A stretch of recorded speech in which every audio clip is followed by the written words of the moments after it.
Welcome, everyone, to tonight's Craw Lecture. I'm George Craw. With me tonight is Rafe Shannon Craw, to my left, off camera. This series features acclaimed UC Santa Cruz scientists and technologists who are grappling with some of the biggest questions of our time. Tonight, we find out how curiosity-driven research can lead to practical global health solutions. A microbe known as Wolbachia has invaded hundreds of thousands of insect species and manipulated their behavior, physiology, and reproduction. It has caused diseases afflicting millions of people in impoverished regions of the world. Professor Will Sullivan will describe how his lab and others are uncovering and harnessing Wolbachia's fascinating biology and its symbiotic relationship with insect and worm host species. Before we begin, I'd like to share a few details about the event tonight. We are using a webinar tool, so there is no chat function. We will have an opportunity to answer your questions at the end of the program. And we invite you to submit questions into the Q&A box at any time. Tonight's event will be recorded and you can access it after the talk on the UCSC Arts and Lectures YouTube channel. Our conversation tonight will be moderated by Professor Alan Zeller, who is a professor of molecular cell and developmental biology here at UC Santa Cruz.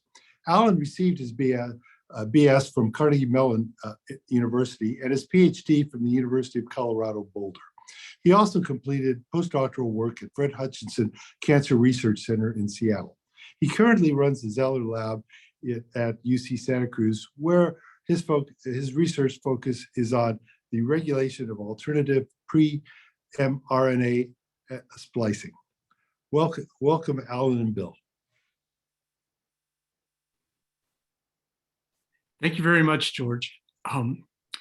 Before I start, I really want to thank you for some of the many things you've done for our campus with energy and generosity. And this lecture series that allows our faculty to share with the community at large some of the amazing research that goes on the campus has been a really important outreach. And I'm so glad it continues.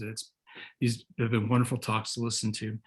I also personally want to thank you as an MCD, molecular cell and developmental biologist, for your support of to launch real undergraduate research experiences and laboratory classes that have made a huge difference for our students, and to have students participate in cutting edge research instead of rote laboratory exercises has been really transforming our undergraduate program.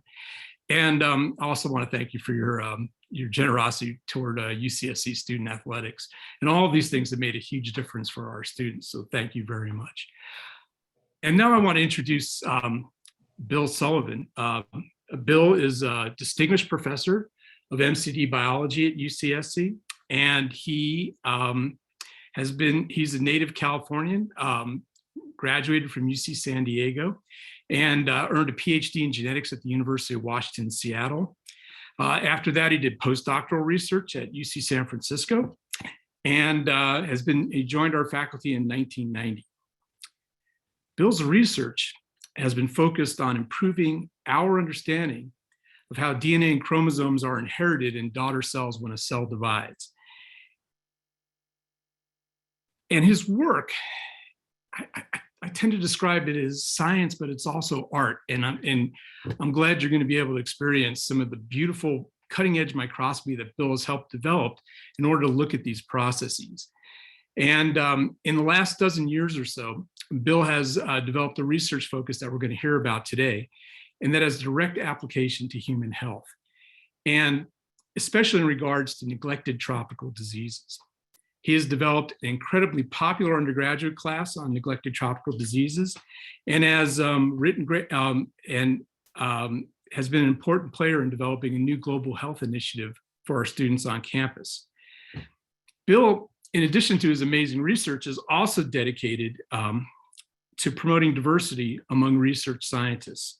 And Bill's angle on this that has been really important is that he's successfully written 2 cycles now of grants from the National Institutes of Health to support a post-baccalaureate program called PrEP in which students from underrepresented backgrounds come to the campus after they finish their undergraduate degrees and spend a year doing research in laboratories on campus, preparing them to apply to PhD programs. And as of now, 28 prep alumni have earned or are in the process of earning PhDs at some of the most competitive universities in the country.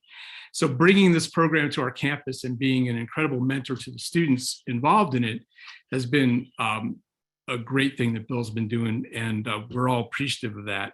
And the product, how that has played out has been really important. Bill's also been a big contributor to our STEM diversity programs for undergraduates on campus. And every summer, we run a summer research institute for students who are in those programs, first generation college students, underrepresented students, to get a chance to do laboratory research. And then they go off and work with different faculty members. And in that summer program, the week that Bill has the students, he takes a group of these students out to the Big Creek Reserve in Big Sur, where we go camping, and the students get to go out and find these and recover from these traps out in nature, insects that then are analyzed for the presence of these Wolbachia intracellular bacteria that Bill's going to talk about. Going on that multi-night camping trip with the students, I've always found a way to insert myself and tag along, because I find it one of the most enjoyable experiences. And watching Bill work with and mentor the students in this environment has been fantastic. And so Bill's skills as a mentor have been an important part of the program's success. When I arrived here at UCSC in 1994, I remember Harry Noller, senior faculty in our department, telling me very clearly that Will Sullivan's research seminars are among the most thought-provoking and exciting of any of our colleagues. And Harry was absolutely right. And I am so excited that we all get to share in this experience of listening to Bill talk about his work. The title of tonight's lecture is Microbes, Big Sur, and Global Health. Please take it away, Bill.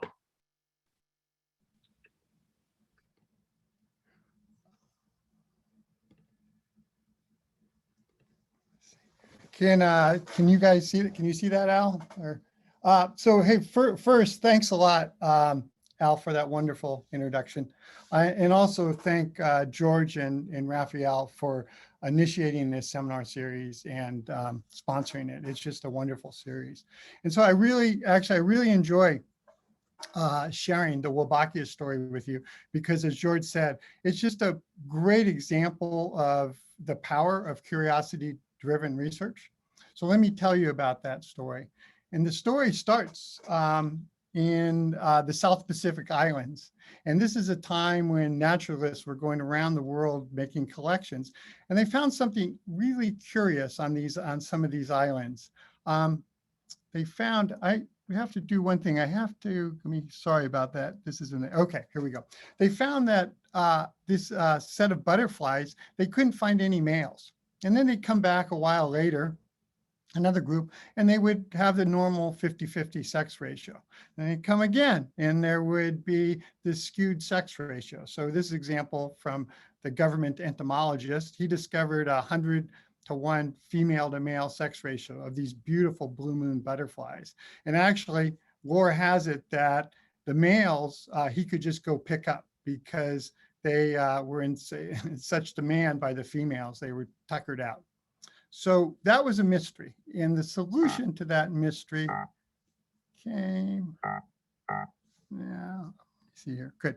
The solution to that mystery came in with Harvard investigator Samuel Wolbach. And what he discovered, picked up a mosquito from outside his lab and brought it in, and he looked at the germline. And through this talk, I'm going to use germline and reproductive organ the same. All right. So he looked in the reproductive organs of this mosquito, and he found something amazing. There were bacteria living in it. All right. And this is amazing because the bacteria you're familiar with, E. coli, Salmonella, they're in the environment. They might get in your gut and cause an illness, right? But these bacteria are living in the reproductive organisms. And that's a rare class of bacteria. So he found that and was exciting. And what turned out was amazing. This wasn't a one-off.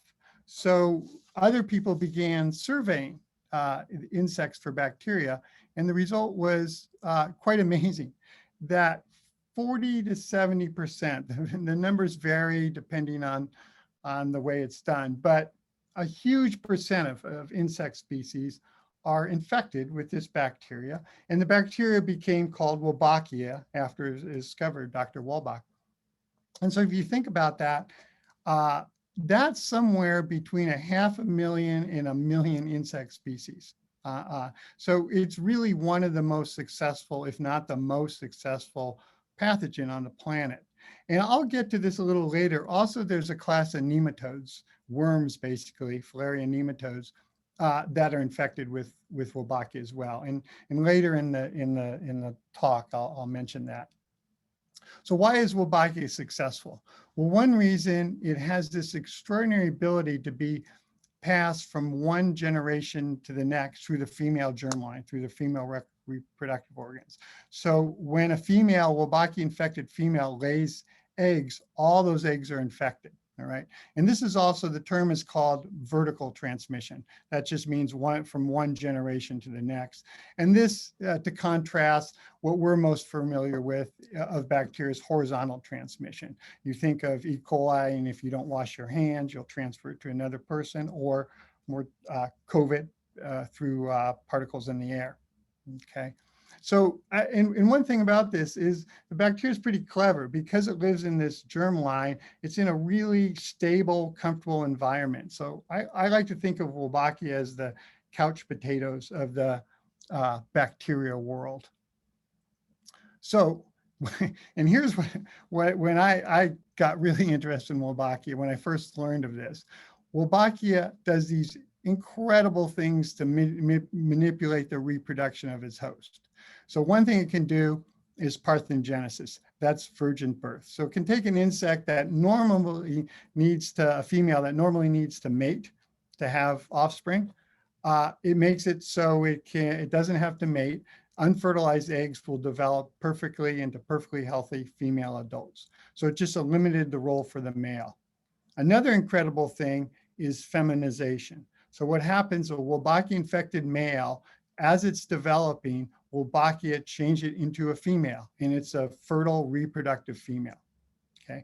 And the other thing Wolbachia can do is male killing, where it kills off all the males in the population, leaving only the females. And actually, that's the explanation for those original discoveries of the naturalists looking at the South Pacific Islands. So the question is, why is Wolbachia doing this, right? So the reason is Wolbachia, as I said, is transmitted through infected females. And so from the Wolbachia's point of view, what it wants to do is just promote female development. All right, so the more females, the more basically vessels of reproduction for the Wolbachia.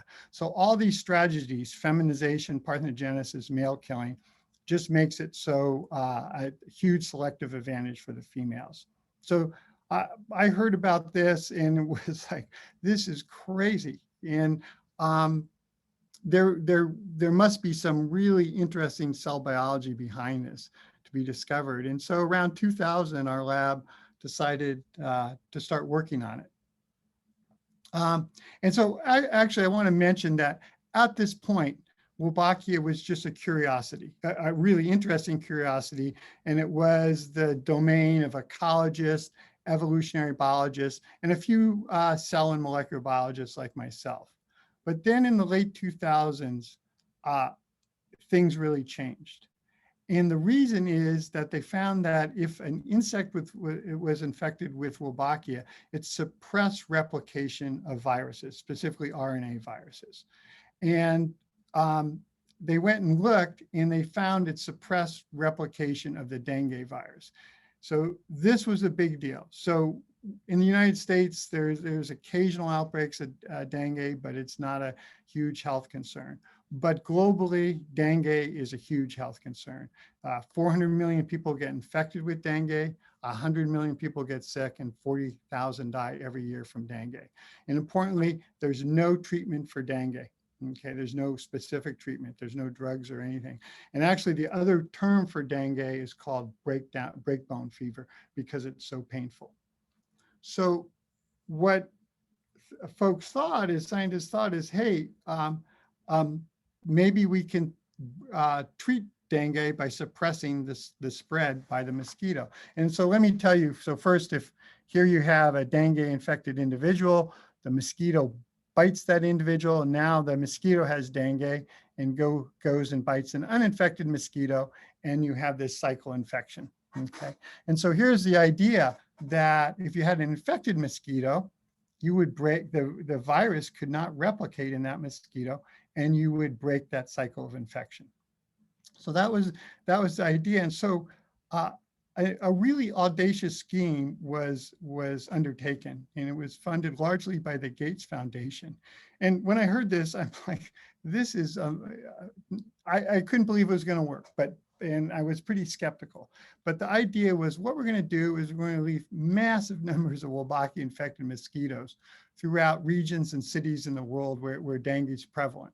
And the idea is we'll transform a whole uninfected mosquito population into a Wolbachia infected population. And because they're infected, the virus can't replicate and will suppress dengue transmission. So it sounds wild, but amazingly, it seems to be working. This is just from an article in the summer in the New England Journal of Medicine. They've done this now, these releases, maybe coming up on 10 years. And it looks like it's really working. So you can see the incidence of confirmed dengue cases in regions where they've released these Wolbachia infected mosquitoes has gone from 9.4 to 2.3, and you can see hospitalizations have gone down equally. So it seems to be working. So that's amazing. So one thing about this is, how do you spread Wolbachia through an entire population, okay? Even if you release a number of them, how are you going to get it to spread through an entire population? And there's one more clever thing Wolbachia does to spread it through a population. So I talked about these other three, but probably the most ingenious of all Wolbachia's manipulations is something, it's a big word, cytoplasmic incompatibility. I'll just call it CI. Okay, and I'm going to take a moment to explain it because it's a little bit complicated, but it's so clever, I think you'll appreciate it. So here's crossing schemes. An open circle is uninfected, and a filled circle is infected. So of course, if you have two uninfected, you get normal hatch. But if a Wolbachia male is infected and he crosses to an uninfected female, none of the eggs hatch. However, if the female is infected, as well as the male, you get normal hatch as well. And finally, in this fourth cross, if a female is infected, but not the male, you get normal hatch. So if you think about this, let's say there's a population that's 50% infected. You're much better off if you're an infected female, because no matter who you mate with, all your progeny would hatch. However, if you're an uninfected female, half the time your eggs don't hatch, so you're at a selective disadvantage. And you can see that as the infection frequency increases, this selective advantage also increases and becomes much more powerful. Okay, so and both in populations, and this works as advertised. So both in populations, population cages, experimental cages, and also in theoretical analysis, you can look, and if you start with a population and you add 5% infected Wolbachias, it will take about 30 generations to become 100% infected. And if you have started with a rate at 15%, it will be about 10 generations to become 100% infected. And if you think about Aedes aegypti, that vector, the mosquito vector that causes dengue, the generation time is somewhere from a week to a month. So you can see you can really quickly, by this mechanism of CI, drive Wolbachia through the population. So I should mention that even though you can drive Wolbachia through the populations, these populations in a city or something are huge. And so even if you only want to release 15%, you still have to release many hundreds of thousands, if not millions of mosquitoes. And I just want to share with you, about 3 years ago, I had an opportunity to go to China and visit their facility where they're releasing Wolbachia infected mosquitoes. And it was really impressive. So here's just trays. Each of these trays holds tens of thousands of larvae, and you can just do the math here and see how much you have. What's important, the other neat thing, I just found this really interesting. You want to separate males from females because you want to release just infected females. And I don't have time to go into this, but there's some other strategies where they release infected males. But if you look at this, I thought this is a really clever way. How do you sort males from females? Here's how they do it. They have these plates and they're at an angle. So it turns out the female larvae are bigger and they get stuck, and the male larva can go through and get down and get this nice separation. Continues becomes small. So bigger will be top at the top. Yes, small will be in the bottom. Yeah. Wow. Very good. Upside are different and the lower are. Yeah, lower one is the main. That's really cool.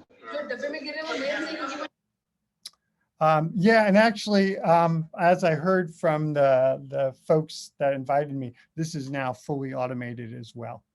Continues.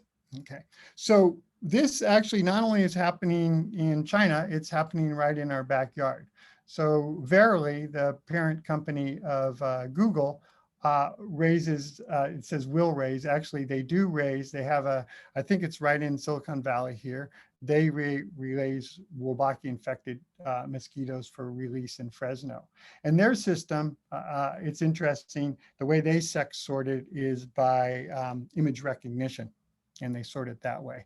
And so they continue to release, most of the program is in Fresno.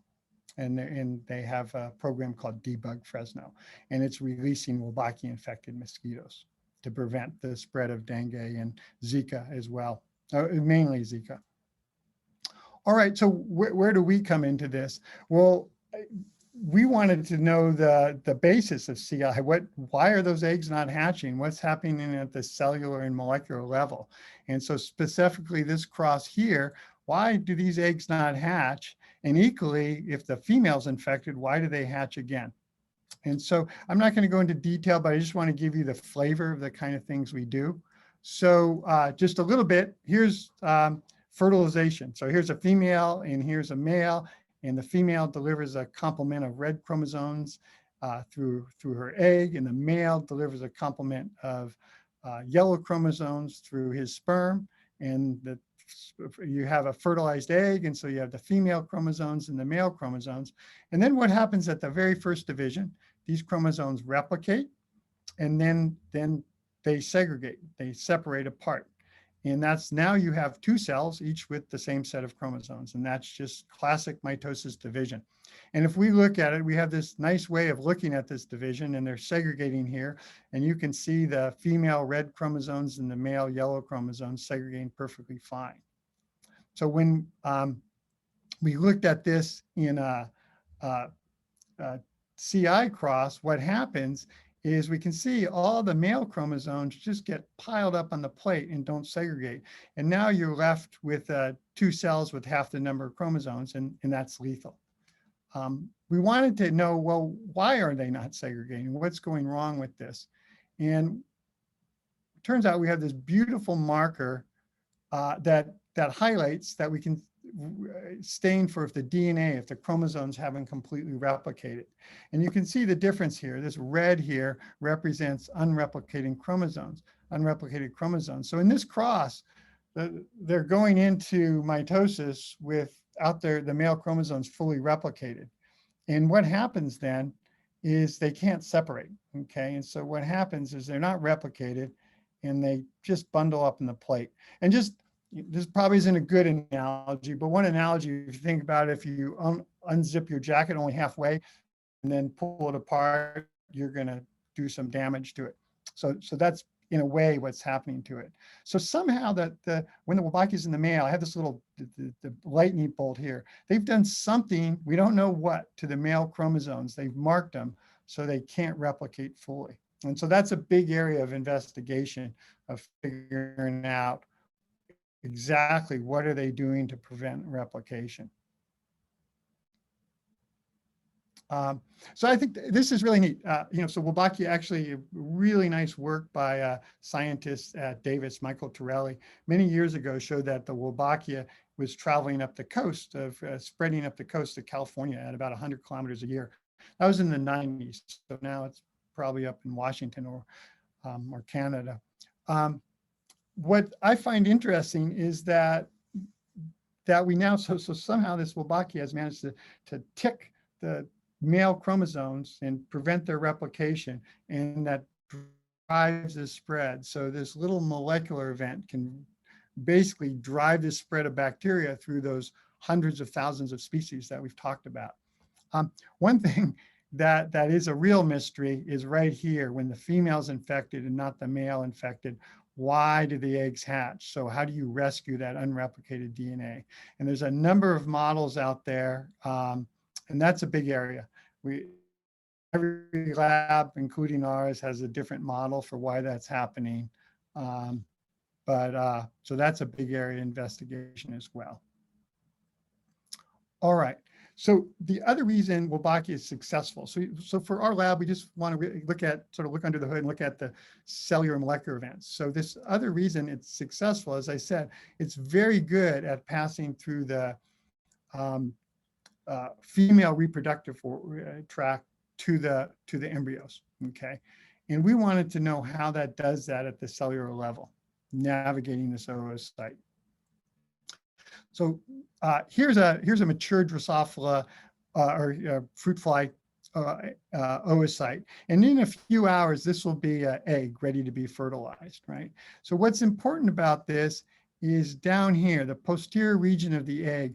This is called the germplasm, and that's going to be the site where the reproductive organs form in the offspring, okay, in this egg.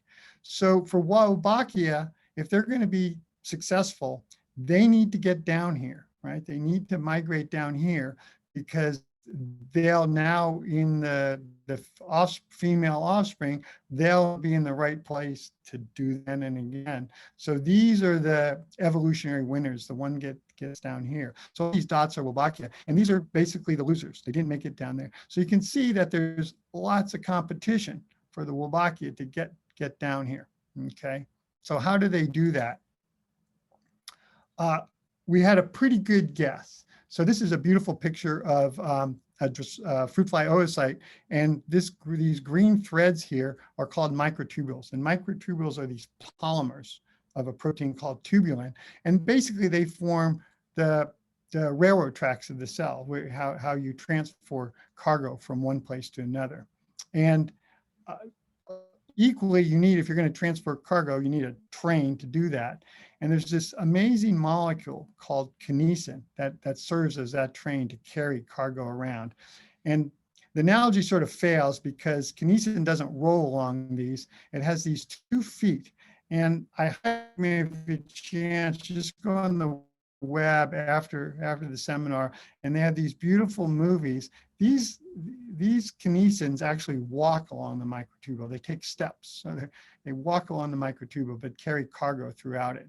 So we thought it was a good guess that Wolbachia would probably use this cargo to get to the posterior pole. And what we did is in another cell type, we can do live movies where we don't have to fix the cell, but we can keep them live, and we can stain both the Wolbachia and then here with vital dyes. So we have the Wolbachia in yellow here and the microtubules in red. And what you can see here, let me just go ahead here. So these are, and here you go. So this is cells going through mitosis. So these are the microtubules. They're actually, at the time, their main job is to pull apart the chromosomes. But what I want you to focus on is, let me see, right here, you can just see the Wolbachia riding back and forth along the microtubules. So it was very clear they were on microtubules. So as I said, these movies weren't done in the oocyte. And unfortunately, in the oocyte, we can't do these live movies. They're just too big and thick and everything. But we can do something that's equally as good or maybe even better. What we can do is just with the beautiful genetics available in fruit flies, we can just knock out any protein, any gene we want in any cell type. So what we could do is specifically get rid of the kinesin in the Drosophila oocyte, and look what happens to Wolbachia. And you can see what happens. Here's the wild type, and you have the set of Wolbachia. You have these evolutionary winners down here. Here's a magnified blow up of that. And the mutant, you can see they can't get down there. And in fact, there's absolutely none there. So it was pretty clear that Wolbachia were traveling on these microtubules. I had a postdoc in my lab, Shelby Russell, did a really nice experiment to further test this. What she did is the opposite. Instead of getting rid of kinesin, she used genetic trickery to put in excess levels kinesin. And you can see what happens. Just you get massive amounts of Wolbachia at the pole. So it was really clear that Wolbachia was using this motor protein to get to the posterior pole. What's interesting about it is the Wolbachia has to be very carefully. And because at this time, these kinesins and these microtubules are building the germline. So kinesins use some of the cargo as the germline cargo. So as Wolbachia is getting the germline's being built. And basically they're using the same railroad tracks.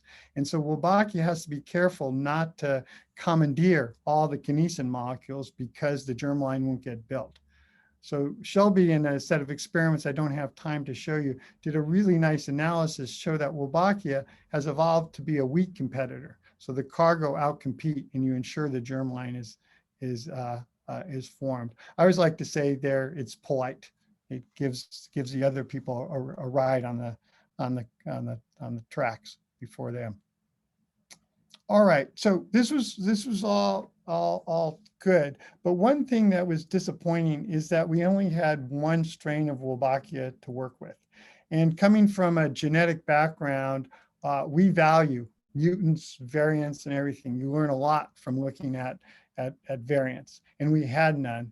And so we embarked on an effort to find new variants. So we wanted to go get fruit flies. And where do you get fruit flies? Well, wineries. So this was great. We'll go to the wineries and we'll have some nice glasses of wine and do some collecting and get some variants, right? And so it turned out we did this and we did have the wine, but we did not get any variants. And that was a mystery to us. And finally, I, by chance, talked to some Drosophila geneticists, population geneticists at Davis.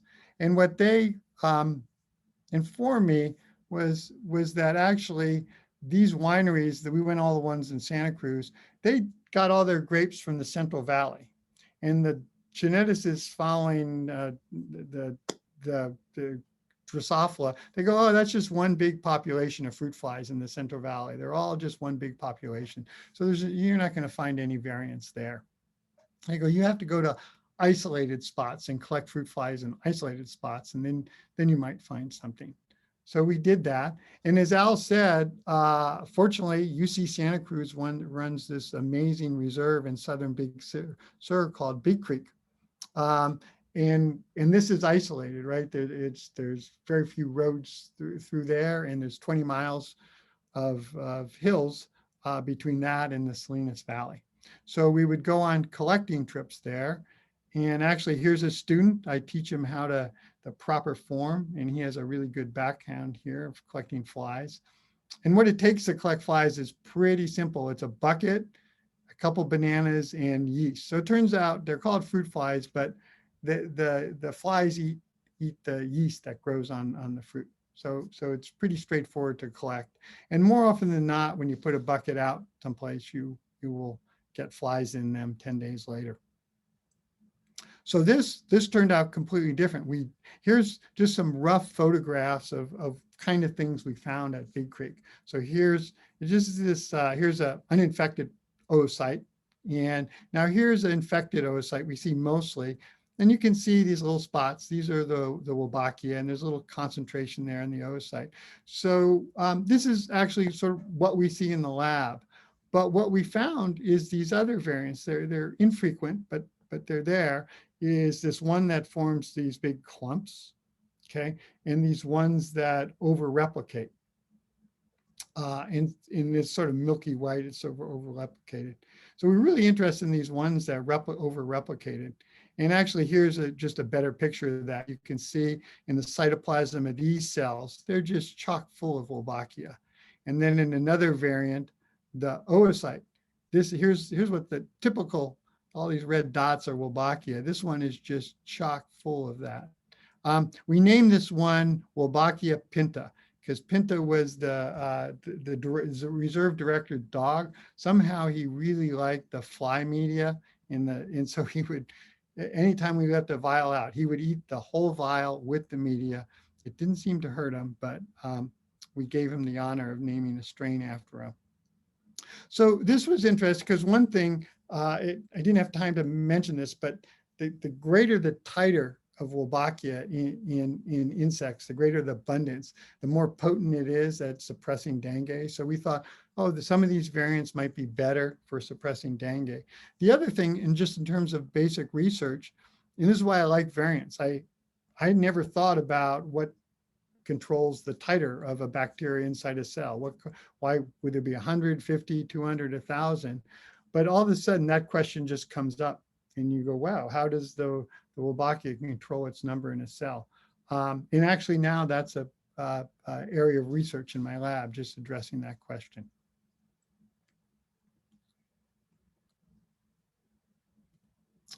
All right, so one of the most useful things that came from these collections was, because they were so abundant, we started looking at other cells, okay, in the fly.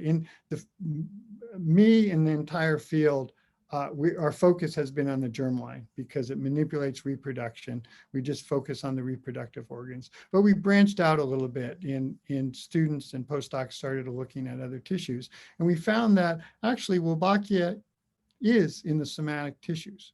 Okay, and this was important because what you can do if Wolbachia is in the somatic tissues, you can make an immortalized cell line. Okay, and with the germline, the reproductive tissues, you can't do that. So you can make a cell culture. And once you make a cell culture, there are many, many experiments you can do. So I should mention that making a cell culture is not a science, it's an art. You take embryos and grind them up and basically do incantations over them and a lot of hope and just, it's very temperamental. Alan DeBeck and my postdoc, Shelby Russell, have become experts at this art form and can make many, many different cell lines. So this cell line here was made by Alan DeBeck. He's a cell biologist from University of Paris, but he kindly came over here and helped us make these. And they're really nice. So here's just the cell, here's the uninfected cell line. The blue is the nucleus, the green is these microtubules I talked about, and you can see an infected cell line. Now you have all these red dots of Wolbachia. And once you have these, you can just grow hundreds of thousands, millions of them in cell culture, really easy. And so there's lots of fun experiments to do. One experiment, we can mix uninfected cells with infected cells and look if the uninfected cells can become infected and how long that takes. And indeed they do, they become infected really quickly. And that reveals a lot of new cell biology to explore. So I'm going to tell you about a really useful thing we did with them. But to tell you that, I need to take a big digression here. So up to this time, I've told you about Wolbachia in insects, okay? And for the most part, an insect would rather not have Wolbachia. It manipulates its reproduction, so I think they'd be fine without Wolbachia. Turns out I mentioned that Wolbachia is also in a group of worms known as Filarian nematodes. Two of these nematodes cause African river blindness and elephantiasis. And when I heard about this, I heard about these diseases. I wasn't that familiar with them.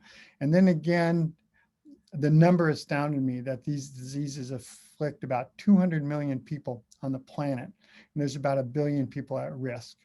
I just want to mention that these are 2 of 17 diseases collectively termed neglected tropical diseases. And I could put out the list of them, and a lot of these diseases you might have heard of, and a lot of them you've probably never heard of. But surprisingly, collectively, they affect over 1 in 6 people on the planet. So 1 to 2 billion on the planet have one of these diseases. But in spite of that, very little medical or research effort has gone into looking for therapies and combating them. And so the Gates Foundation has made a big push to get investigators looking at these. So a couple key points about this. So unlike insects, these nematodes require Wolbachia to survive. It's called an obligate symbiosis. Okay, so if you take away Wolbachia, the nematodes die. And the other thing about it, it turns out that the nematodes weren't so problematic for the disease. It was the Wolbachia released from the worms induces this improper host immune response that causes this tissue damage.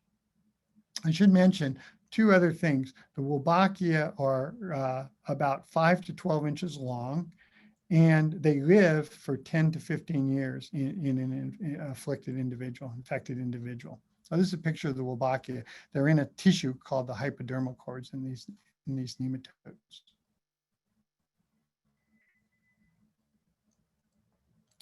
So the fact that the nematodes require Wolbachia to live was a huge deal, because again, even though there was a number of treatments, fairly good treatments to combat the larva stages of the nematode, one that's to no drugs would target that. Okay, and if you think about it, these adults live for 10 to 15 years, so that's a real.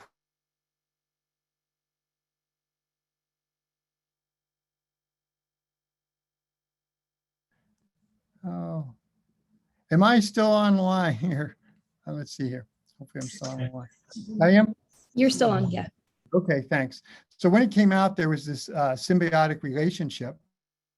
That meant that was good news. These diseases could be treated by antibiotics. And so before 2000, they couldn't be treated.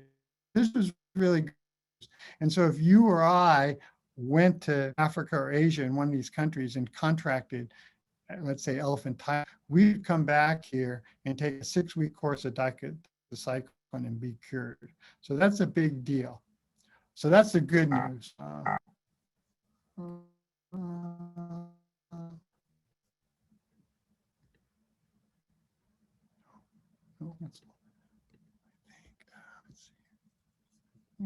Okay, here we go. I stalled a little bit there. So the bad news is that these nematodes afflict the poorest people in the poorest nation. And really, there are places where... Bill, sorry to interrupt. We aren't seeing your slides. If you want to reshare them. Okay, all right. Let me see here. Let's see here. Oh, yeah, somehow it bumped. All right, here we go. All right, okay. Can you see this now?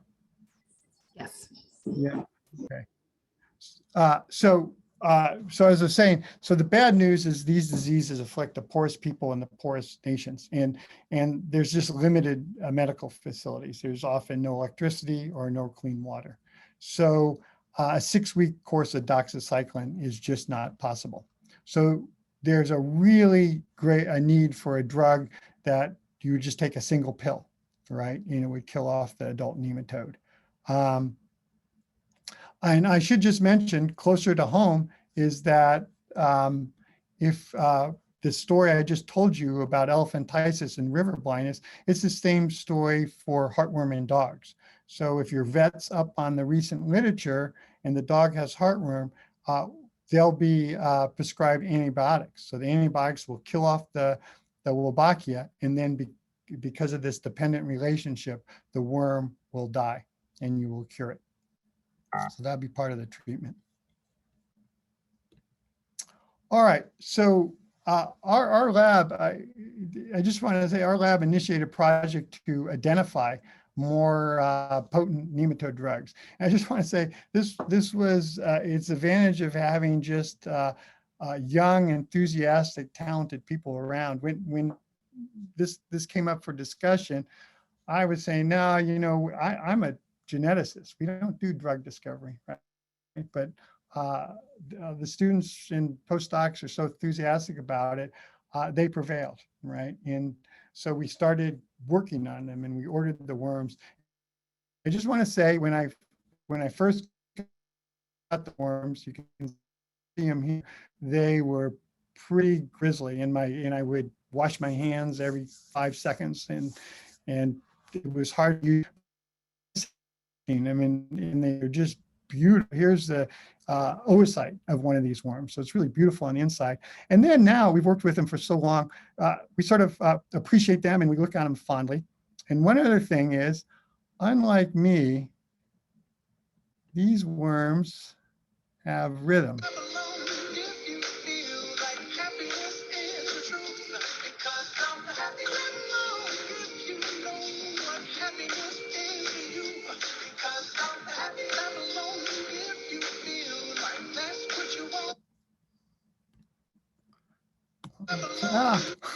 All right. All right. So we wanted to screen through these to find a better anti-Wolbachia drug.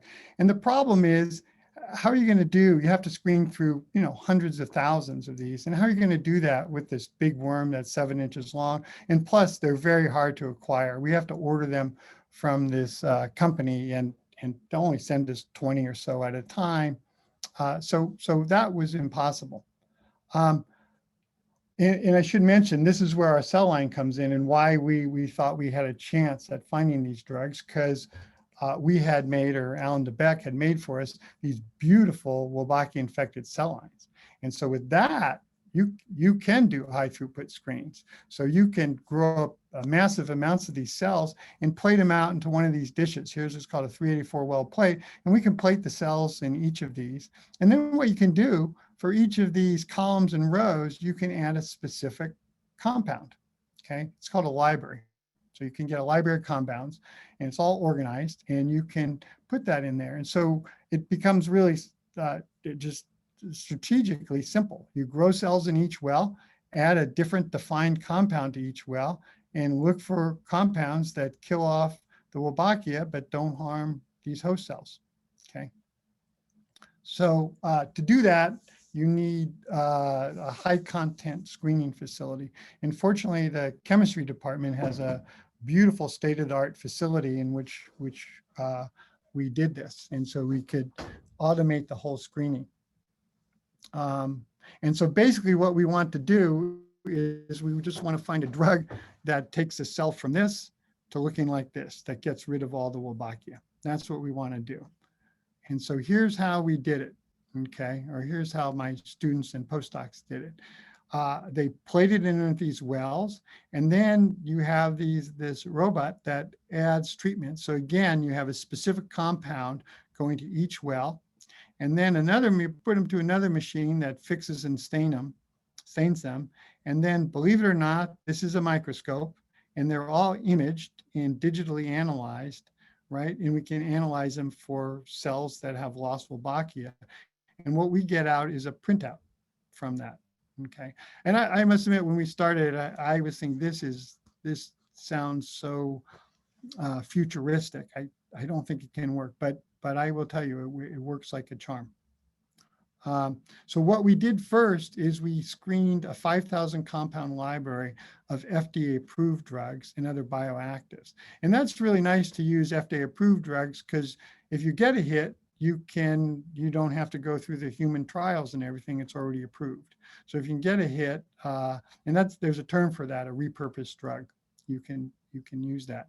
So we did the screen.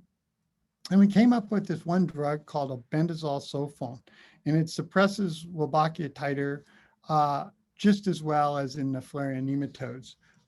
What I should mention here is that after we do the cell-based screen, we have to see if it actually works in the worms. So then what we do, that screen, we just do it cytologically. So here's a worm oocyte.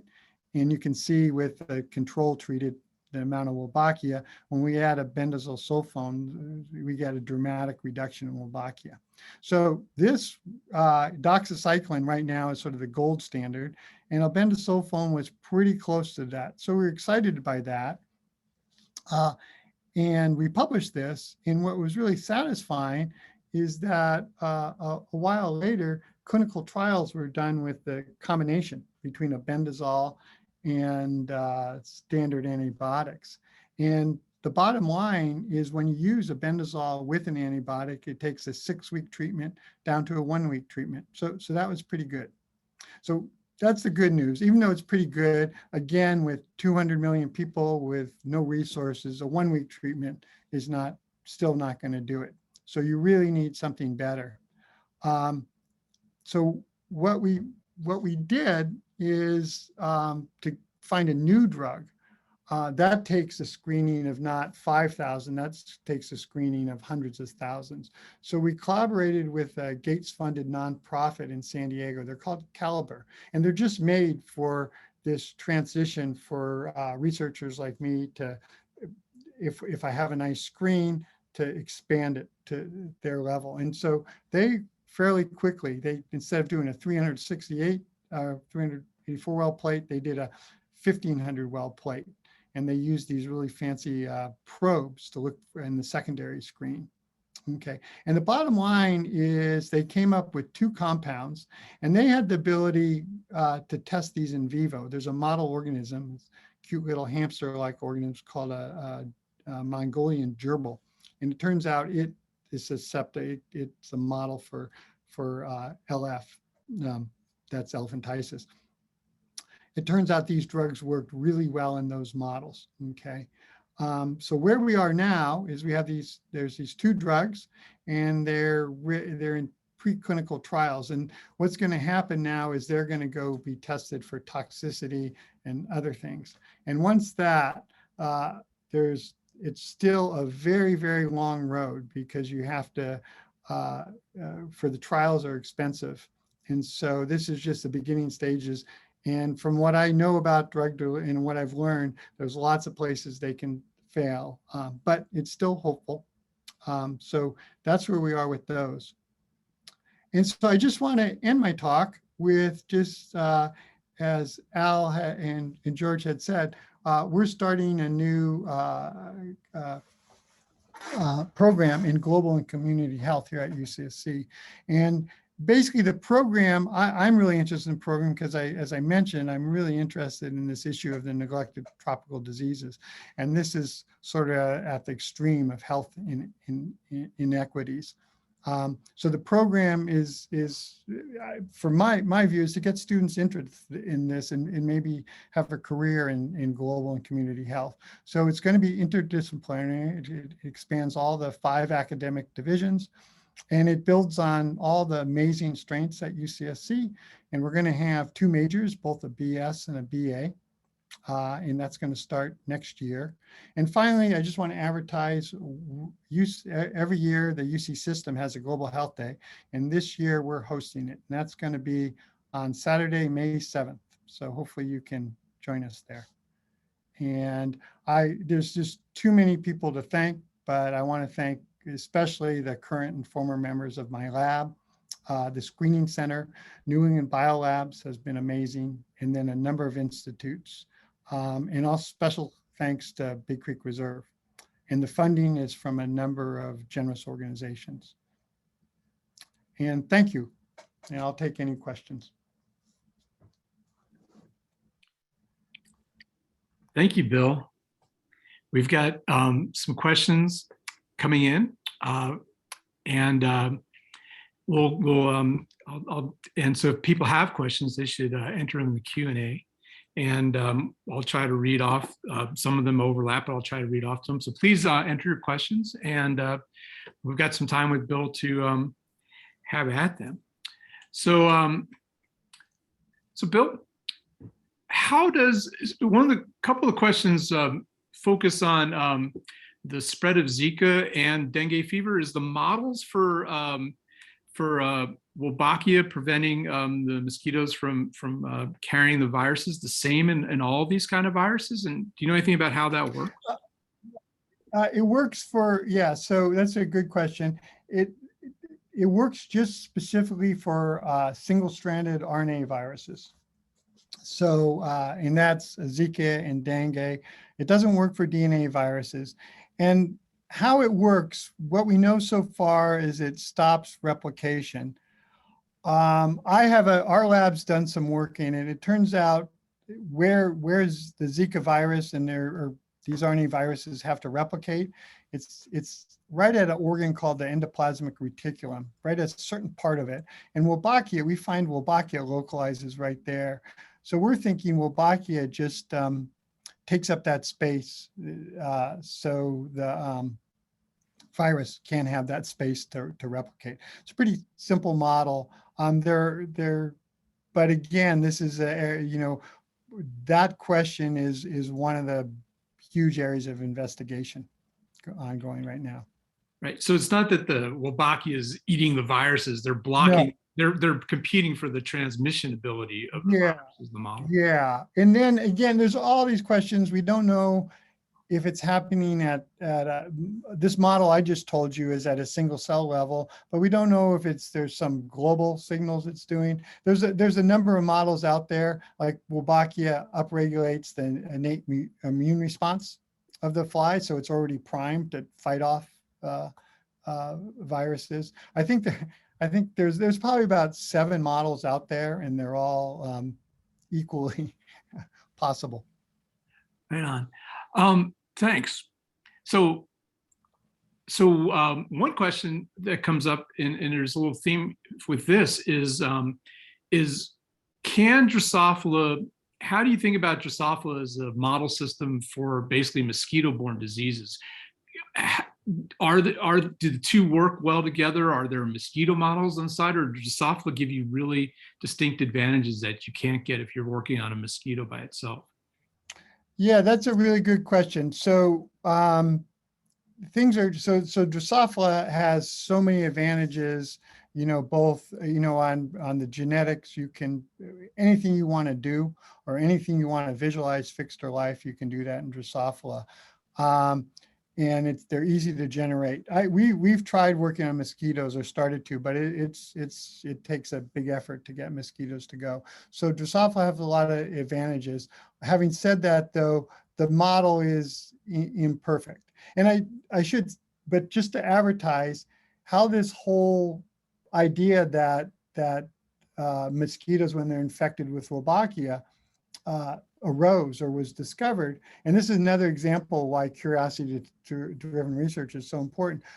There was a researcher in Oxford, Louis Texera, and he was looking for just genes that would suppress viral replication of the Drosophila virus. And he thought he found a gene, but what he realized is the gene he was looking at, it happened to be his flies were infected with Wolbachia and they were expressing that virus. And so once that was found, the people in the mosquito field said, hey, let's see if this is true in mosquitoes. And indeed it was. So that's often the way it goes. In terms of, where the viruses are in that, we just don't know enough. Okay. So there's a couple of questions from audience members that ask about Wolbachia horizontal transmission from species to species. So can Wolbachia from one species of insect jump to another species of insect? And are the environmental releases of Wolbachia infected insects potentially damaging to other insects in the area that may pick up Wolbachia and have their life cycles altered? Yeah, that's a very good question. So one thing we know is, the horizontal transmission is not as good in Wolbachia, but it certainly happens. There's been if you just look at phylogenies, you can see that over evolutionary time, there has been a lot of jumps of Wolbachia from one species to another. And actually there's some cases in the lab setting where people can document this horizontal transmission. So it does happen, and the mechanism is unclear. And then the second part of your question, yeah, this is a really good point. They're releasing all these, and I didn't say it, but Aegia aegypti, where they're releasing, naturally didn't have Wolbachia. They had to, in the lab, put Wolbachia and get it stabilized in that mosquito, and then they release it. And so it's a fair question. And it's one of these things you just do risk benefit. On one side, you go, well, Wolbachia is in hundreds of thousands of species. So what if it's in one more, right? And on the other side, there's just unintended consequences we don't know. And in fact, at the last Wolbachia meeting, it got pretty contentious. So people were saying, hey, I think some of these Wolbachia enhance viral replication. I have some data that enhance it. So you might be doing, and so it got a little contentious. So there's a group of people saying, yeah, this is a good idea, but why don't we learn more about it before you release it? Because once you release it, you can't take it back. On the other hand, if you're in an area, in a city in Asia, just where you're afflicted by dengue, you're like, let's release these if we can eliminate dengue. So it's one of these risk benefit calculations, and you can sort of land on either side of it. Okay. Bill, are you planning on showing any more slides? Nope, that's it. Can you stop screen sharing so that your image sure. shows up bigger? Oh, okay. Yeah. Let me see here. Screen share stop. Okay. Yeah. Okay. Good. Yeah. Good. All right. So there's another question where somebody is interested in finding out how ancient is Wolbachia? Do we have any sense? I imagine it's hard to see it in a fossil record, but is there any genetic evidence that Wolbachia has been in insect cells since the beginning of insects, or is it 1,000 years, 10,000 years? Is there any knowledge of that? No, it's been around for, at least in the nematodes too. I'm not sure about the insects, but the nematodes, it's in I'm not an evolutionary geneticist, so I'm not going to get the millions of years right, but it's, we're talking hundreds of millions of years back in time. All right, so they're ancient. Yeah. Actually, they think they're on their way to being, in some cases where you have the symbiosis, they have some, there's an argument that they're on their way to becoming obligate and mitochondria-like. So some folks use this as like, here's how, mitochondria started. If we look at Wolbachia, we're looking at origin. Yeah. And this idea of obligate parasites is and that's clear in the treatments for the filarial diseases, where if you target the treatment at the Wolbachia, which would, you take them away, the nematodes no longer survive in the patient. Yeah, so that's the beauty of the treatment. And also the Wolbachia actually causing the disease immune response. So you're getting 2 for 1. You're getting rid of the host and you're getting rid of the Wolbachia. So it really is a magic bullet. It's just, they're hard to kill. So that was another question which asked was whether the primary issue with the nematode infection is it that they take up nutrients as they grow. People think about intestinal parasites, but in the diseases you're talking about, the river blindness and the elephantiasis, it's a different mechanism than that the nematodes are. Yeah, so that's something really curious. So one thing that had always been curious about these 2 parasitic diseases is that they enhance the immune response. And most parasites go out of their way to suppress the immune response, right? So that was always a mystery. And we think the solution to it is because they have Wolbachia and they're shedding Wolbachia, and that's driving the immune response. Yeah. There's a question about the new global community health degree programs. Oh, do they include social sciences, medical anthropology, and other ideas, other avenues in social sciences to address different human social aspects of effective treatment and delivery of the drugs? Most definitely. That was the origin of it. In fact, right now I'm teaching a class, Introductory to Global and Community Health, and I'm teaching it with a political scientist and an anthropologist. So the whole program is designed, and the coursework is in the beginning, students in the first class, both from the biology side and from the social science take classes together, and then they'll do their curriculum. And then at the end, they'll come back together again. So we want to really have it integrated. Okay, yeah, that makes a ton of sense for when you think about global health and from science and sociology. That's really Yeah. In sitting in on some of these meetings when I was sitting in for the drug discovery part, you realize, you know, my view was, well, we had the hard job of making a drug. But then when you listen to all this, even if the sad thing is, even if we had a magic drug, you listen to all the problems of delivering it and getting it out there. You know, they said, well, we don't have the cars, the river flooded, and you're sitting there thinking, man, the social side of things is so much more difficult to deal with. And actually, I guess we're seeing that now with COVID. We do have a magic bullet, and it's the social side of things that are problematic. Yeah. So there's a question about the immune system of flies, for example. How does Wolbachia trigger it? Can the fly's immune system rid the fly of Wolbachia, or is it just like silent to it? Yeah, so Wolbachia don't have insects don't have an adaptive immune system. They have this innate immune system where they make a series of small peptides that are antimicrobial.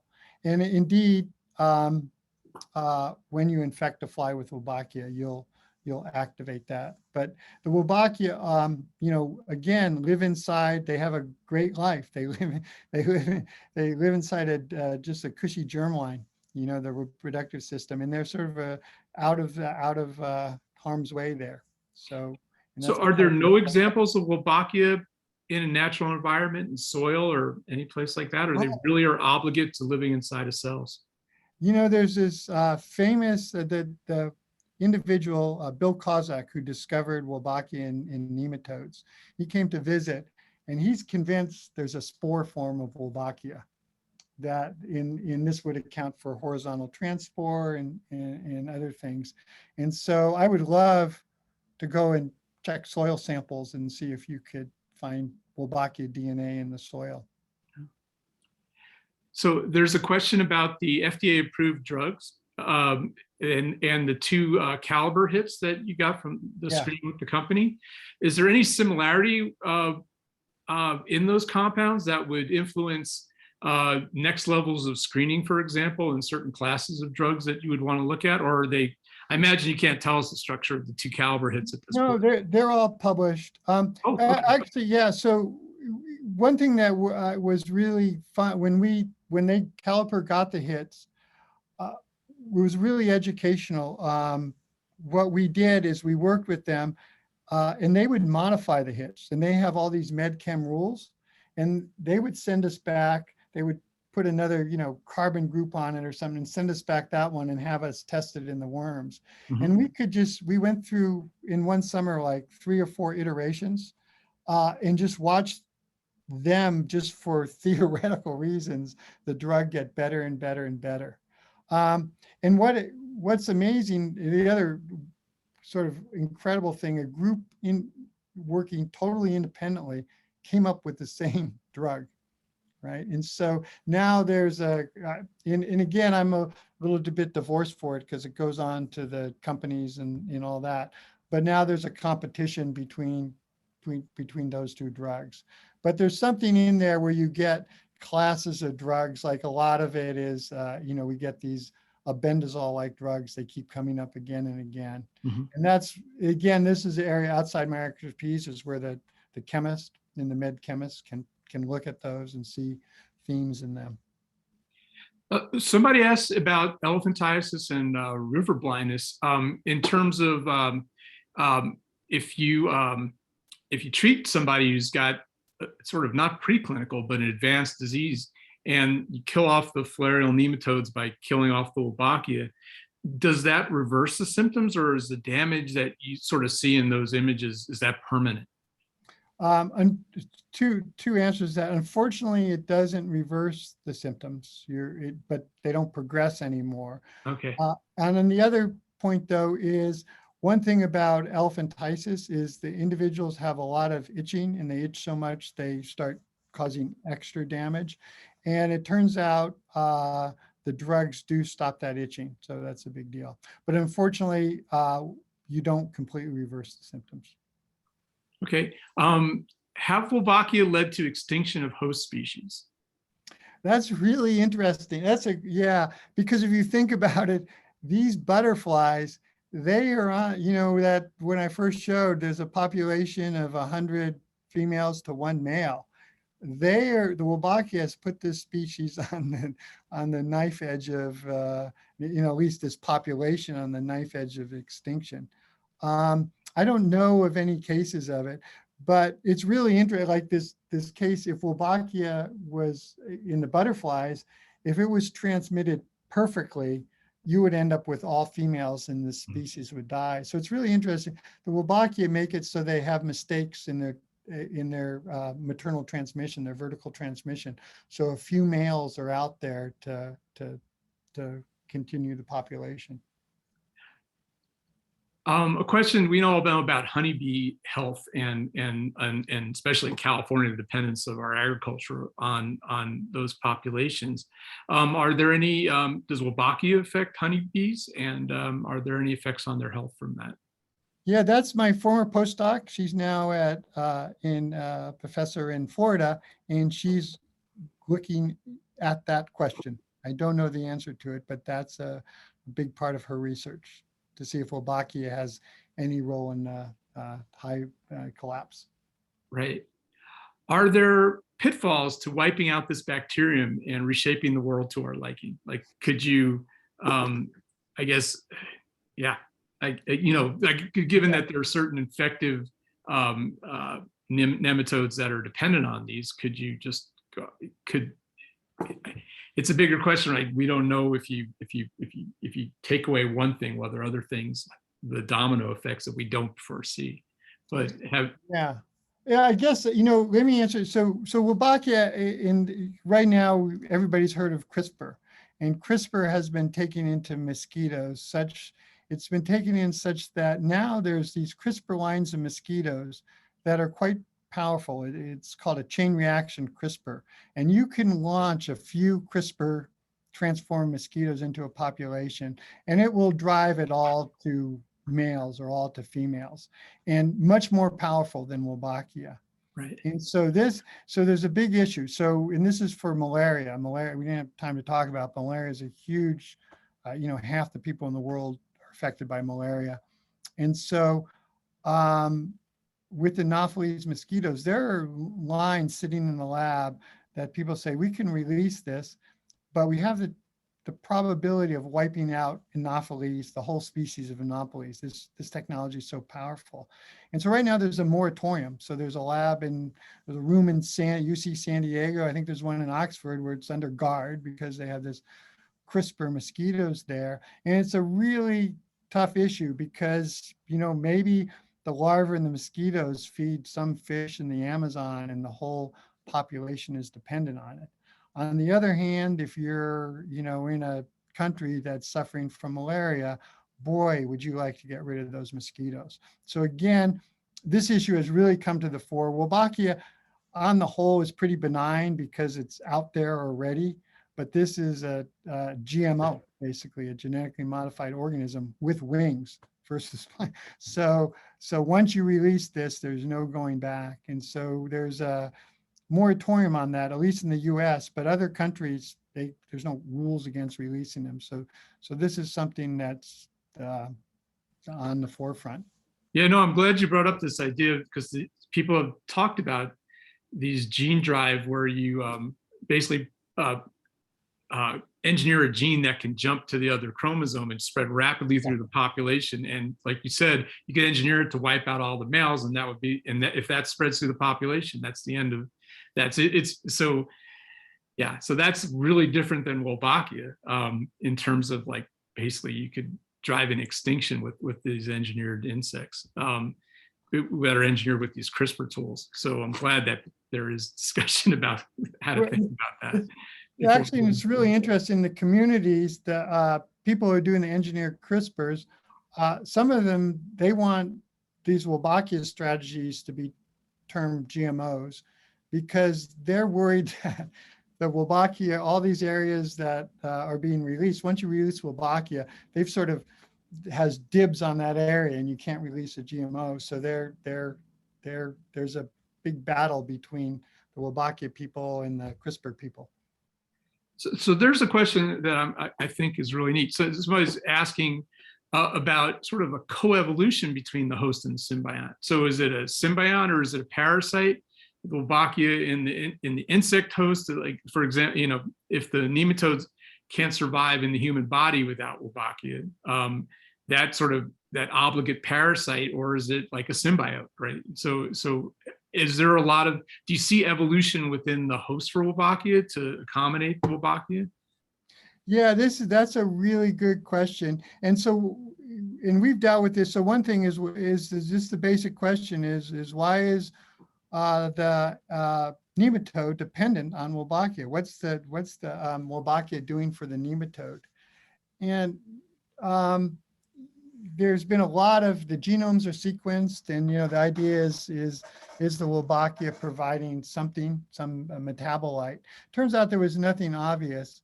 A postdoc in my lab, Frederick Landman, I thought did a really nice experiment. He said, well, I'm just going to antibiotic treat, get rid of the Wolbachia and see what happens to the nematode. And what he found was, what happened was sort of extraordinary. The early embryo, where you set up the axis, anterior posterior development, was totally altered. And so that was surprising because the Wolbachia now had become essential for this deep evolutionary process. So axis formation, making a head and a tail, that happened in these nematodes well before Wolbachia was ever in there. And now Wolbachia has integrated itself and become essential for this process. And so I think there's a good term for this. I like to call it addictive symbiosis. They've sort of come in there and they're in there because they want to get to the germline, but now this whole system has evolved with the Wolbachia being there. And if you come and take it away, bad things will happen. The analogy I like to give is when I grew up, there was always drinking fountains. We didn't need any water bottles. Now we have water bottles, and now everybody, they're not putting in drinking fountains. So now we've become, even though we didn't need them in the first place, we become dependent on them. And I think that's a lot of Wolbachia. It's just made itself a need that was never initially needed there. So I have a question, and it's more of advice to scientists. You did something amazing in your career where you jumped from being Drosophila geneticist, world-class cell biologist, and then entered a completely new field where you had to meet new colleagues and try to seek out funding and those opportunities. How do you go about doing that? How do you start reaching into a new field and trying to establish yourself and make connections and seek out funding? Yeah, I guess my first answer is that's why I like the MCD department at UC Santa Cruz, right? You just, this isn't always the case. You have the freedom to do that, and your colleagues will support you. And when you make that jump, there will be some downtime.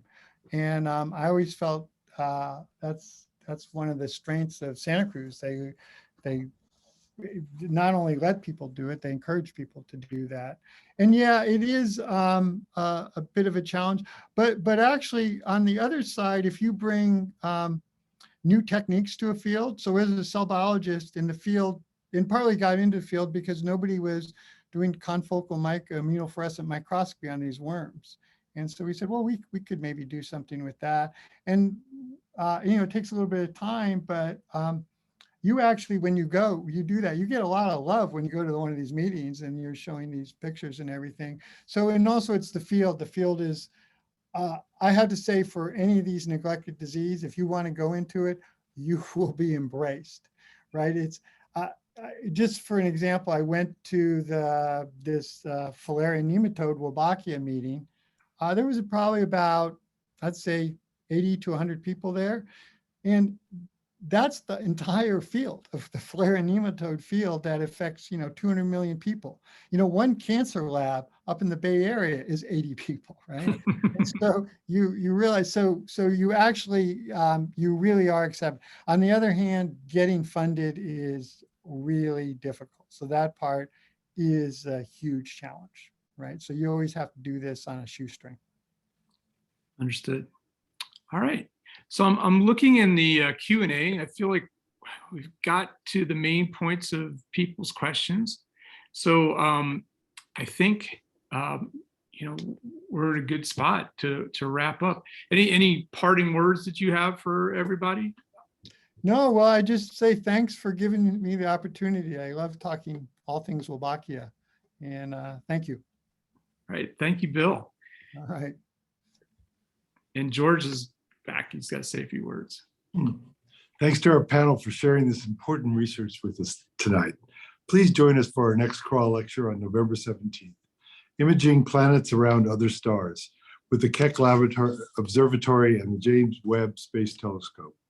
Our speaker will be Professor of Astronomy and Astrophysics, Andy Skimmer. Good night, everyone.